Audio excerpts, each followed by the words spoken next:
Selamat malam saudara, kami hadirkan 3 berita utama tadi beserta informasi lain untuk menemani aktivitas Anda di malam ini. Saya Tifa Solesa akan hadir dalam Kompas Malam selama 1 jam hanya di Kompas TV, independen, terpercaya. Laporan pertama datang dari Jawa Tengah. Diduga akibat kebocoran selang LPG, sebuah kios di Cilacap terbakar.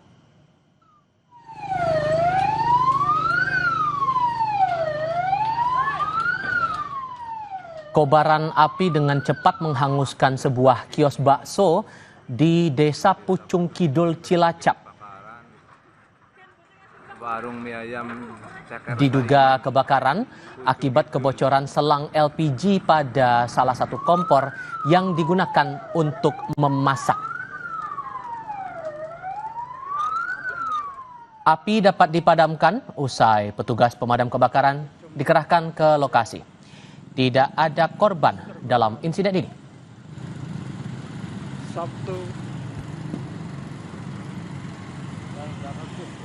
Awal mulanya dari selang regulator yang sudah patah ataupun korosif. Jadi selang tersebut terindikasi kebocoran mengakibatkan nyala api. Lalu menjalar ke ruangan yang lain. Topik berikutnya, Polda Jawa Timur menetapkan 9 orang sebagai tersangka kasus pembakaran Gedung Negara Gerahadi. 8 orang masih di bawah umur. Polisi menyebut 9 tersangka terlibat dalam aksi pelemparan bom Molotov yang membakar simbol pemerintahan di jantung kota Surabaya itu. Selain 9 tersangka, polisi turut menangkap 74 tersangka lain yang menjadi pelaku pembakaran, perusakan, hingga penjarahan.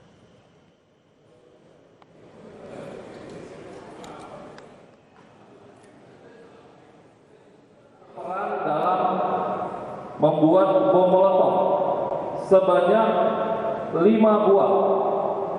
Jadi ada 5 buah bom Molotov yang dibuat oleh pelaku bersama 4 tersangka yang masih di bawah umur. AIP ini juga berdasarkan hasil pemeriksaan diduga sebagai eksekutor pelemparan bom Molotov ke arah Gedung Negara Gerahadi. Pada kasus lainnya, Polres Kediri menangkap dan menetapkan seorang aktivis sebagai tersangka setelah diduga menjadi provokator pada unjuk rasa yang berujung aksi anarkistis. Mundur, setuju? Setuju! Apakah kita sepakat bahwa aparat harus mundur? Aparat mundur! Yang Anda lihat ini adalah momen aktivis Saiful Amin yang sedang berdebat dengan Kapolres Kediri Kota dalam unjuk rasa 30 Agustus lalu. Dengan cara apa melakukan bila paham? Cara paham pertama adalah bertindak. Setelah menangkap Saiful Amin pada 2 September dan melakukan pemeriksaan serta gelar perkara, polisi menetapkan Saiful sebagai tersangka. Dalam kasus ini, polisi menjerat Saiful dengan pasal penghasutan dengan ancaman hukuman 6 tahun penjara. Dan membunuh langsung. Bapak melihat cara tidak ada di sini. Bapak paham? Bukan penangkapan terhadap saudara SA, inisial SA, atas dugaan persangkaan pasal 160 KUHP. Itu kita laksanakan setelah kita penyidik telah mengumpulkan minimal 2 alat bukti yang sah, sehingga kita telah melaksanakan gelar perkara berdasarkan penetapan dari adanya alat bukti keterangan saksi, kemudian alat bukti surat, kemudian alat bukti petunjuk.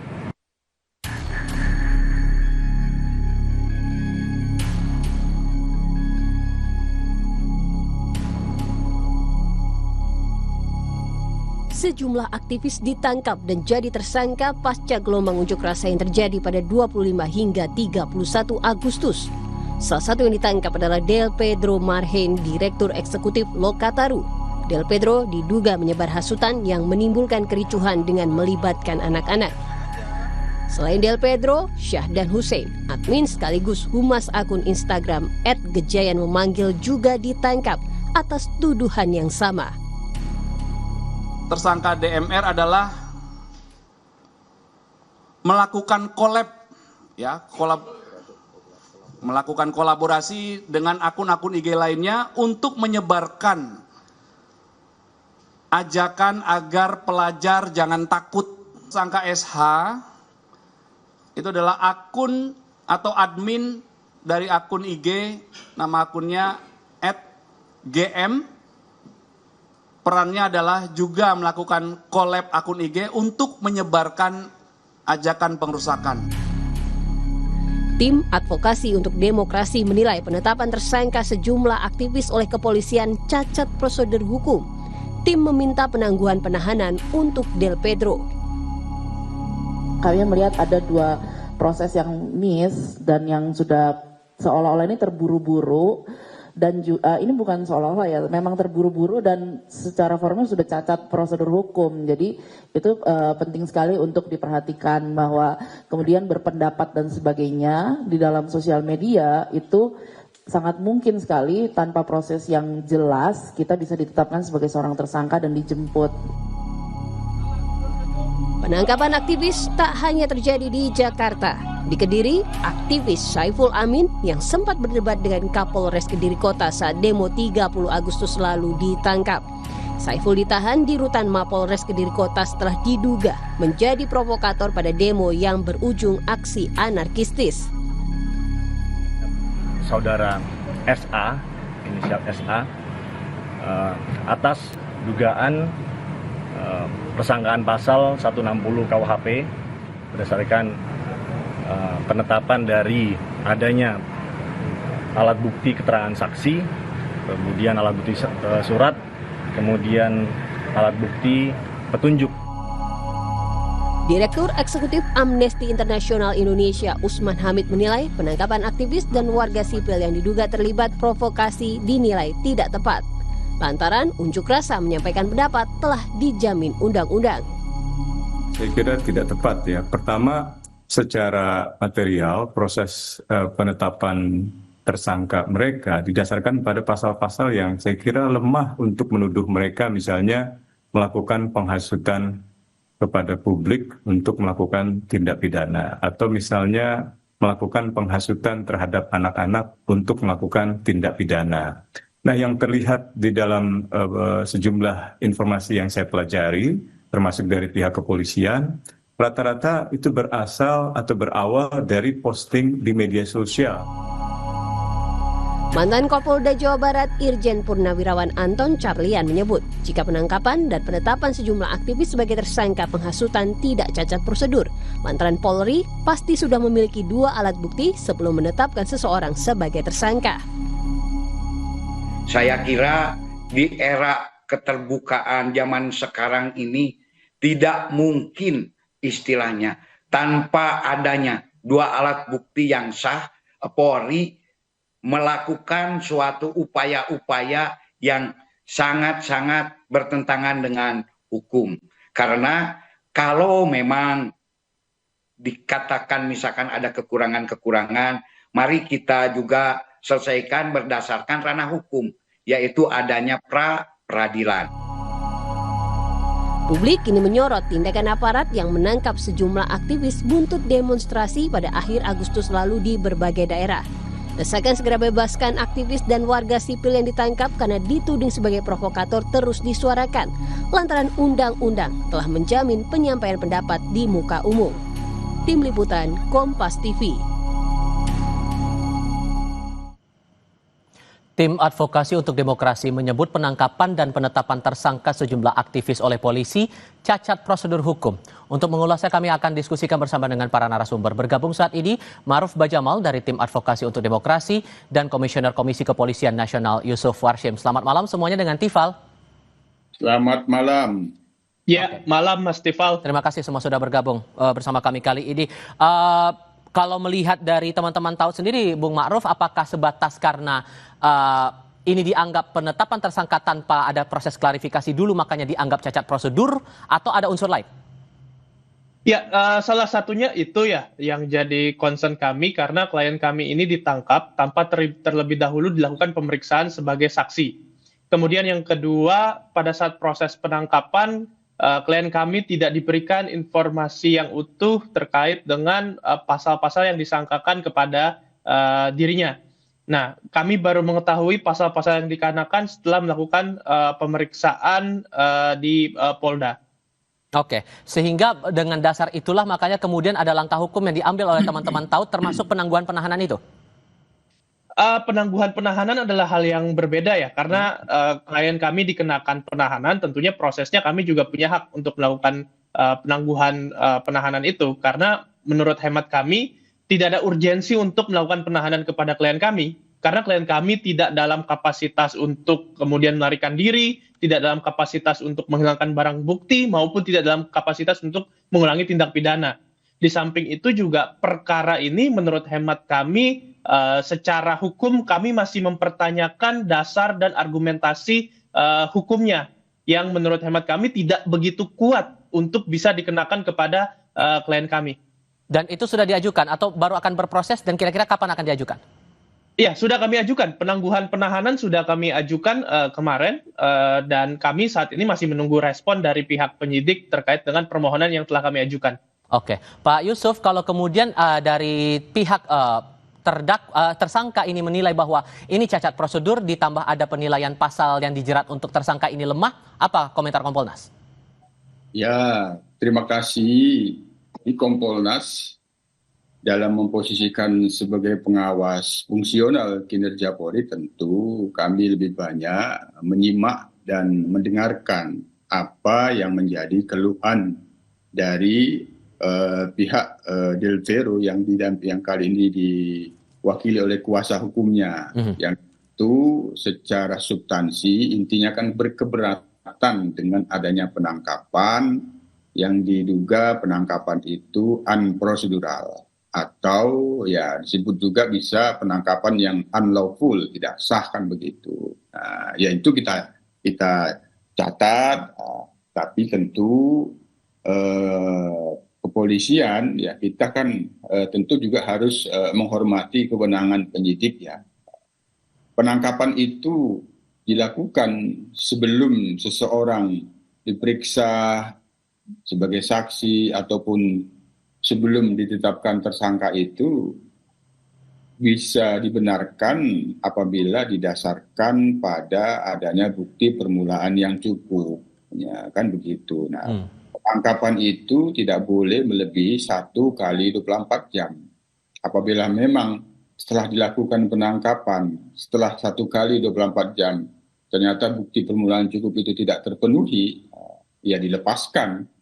Untuk sementara ini di dalam merespon apa yang dimaksud di dalam instruksi Presiden tindakan tegas, yang dimaksud dalam hal ini tentu penegakan hukum. Nah, banyak yang sudah diamankan, banyak yang sudah ditangkap, tapi kemudian juga banyak yang dilepaskan dalam hitungan 1 kali 24 jam karena bukti-buktinya tidak cukup atas katakanlah dugaan penghasutan, perusakan, anarkisme, itu dilepaskan banyak kan yang dilepaskan itu. Nah, sehingga Anda mau menegaskan bahwa semua sudah sesuai dengan prosedur yang dilakukan penyidik, begitu? Ya, ini tentu bagian dari tugas Kompolnas memastikan benar apakah prosedurnya sudah terpenuhi atau tidak. Inilah kita merespon, mencatat apa yang menjadi keluhan pihak Delvero yang diwakili kuasa hukumnya, kita catat Mas. Kita harus bekerja. Hanya tentu secara hukum juga sebenarnya kan penangkapan itu objek pra-peradilan. Nah, Nah, sekarang kan posisinya ini tidak dilepaskan. Kemudian sudah ditetapkan apabila 1 kali 24 jam itu tidak dilepaskan, kemudian tidak ada penetapan tersangka, nah itu patut dipertanyakan. Baik, oke. Patut dipertanyakan kalau tidak ditetapkan tersangka. Tapi kan ini sebenarnya menjadi objek pra-peradilan juga, sehingga bisa diuji apakah sah atau tidak penangkapan ini, bisa diuji juga pra-peradilan. Tapi kami sebagai Kompolnas sekali lagi mencatat, menyimak apa yang menjadi keluhan pihak Delvero soal penangkapan ini. Berhubung Pak Yusuf sudah menyinggung masalah pra-peradilan, Bung Ma'ruf, apakah kemudian ini pra-peradilannya sudah masuk dalam persiapan dan bakal diajukan kapan kira-kira?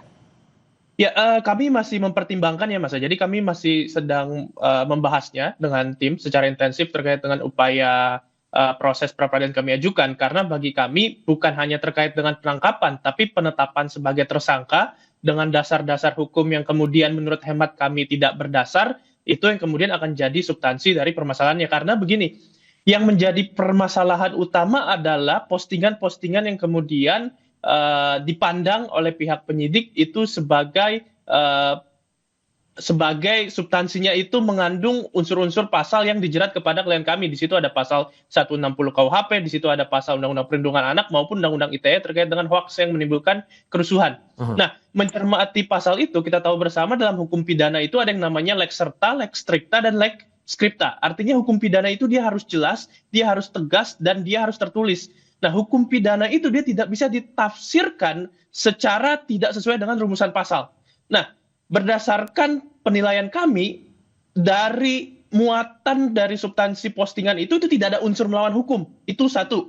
Yang kedua, tidak ada kausalitas, artinya hubungan sebab dan akibat antara perbuatan yang dilakukan kami dengan kericuhan yang terjadi dalam beberapa waktu belakangan ini.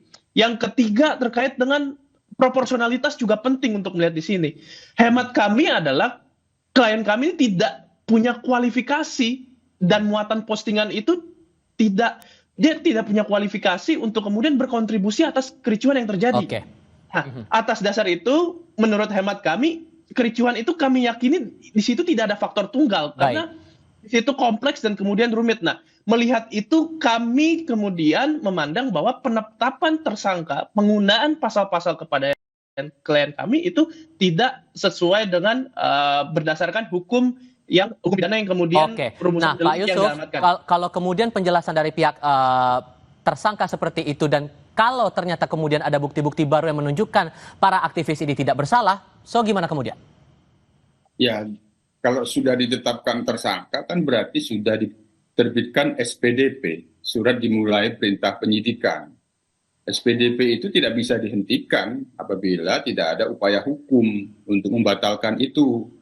Nah itu, jadi SPDP itu tidak bisa dihentikan lagi kalau tidak ada upaya hukum yang membatalkan itu. Oleh karena itu kita tentu mencatat ya barangkali sebagai responsif penyidik terhadap apa yang menjadi keluhan ini bisa saja dilakukan gelar perkara khusus untuk mendapatkan penjelasan, klarifikasi apa yang menjadi alat bukti.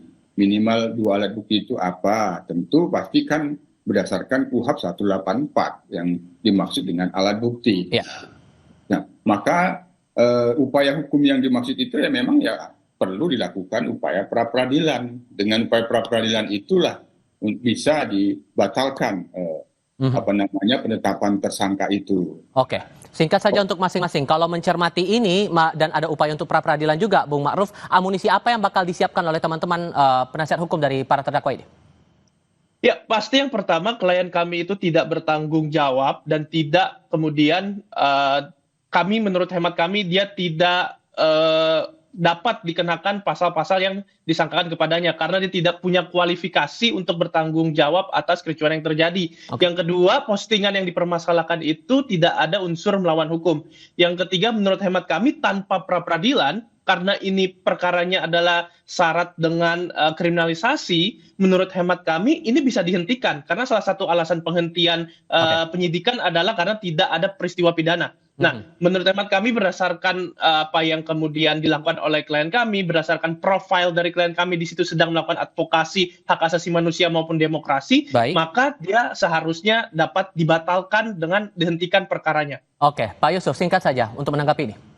Iya, tadi kita sudah bersaran untuk mendapatkan klarifikasi itu perlu dilakukan permohonan klarifikasi gelar perkara khusus ataupun ya karena ini sudah penetapan tersangka kecuali di dalam proses penyidikannya memang benar-benar tidak cukup bukti ya itu bisa penyidik melakukan kewenangannya menghentikan. Tapi sekali lagi ini disarankan kuasa hukum dapat mengajukan permohonan gelar perkara khusus sehingga bisa diklarifikasi apa sebenarnya. Tapi itu tentu kami sebagai pengawas tentu tetap menghormati kewenangan penyidik, termasuk juga penyidik kita tuntut profesional, transparan, dan akuntabel. Proses model itu harus dijalankan, ada hak-hak tersangka yang tetap harus dihormati dan dipenuhi. Proses hukum ini masih akan tetap berjalan. Pak Yusuf, Bung Ma'ruf, terima kasih banyak sudah berdiskusi bersama kami. Selamat malam semuanya. Timnas Indonesia U23 unggul sementara atas Makau U23 5-0 dalam lanjutan grup J kualifikasi AFC U23 2026. Lengkapnya sebentar lagi.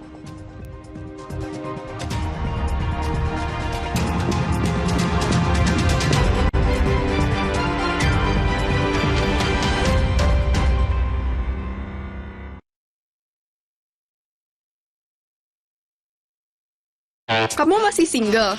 Please deh,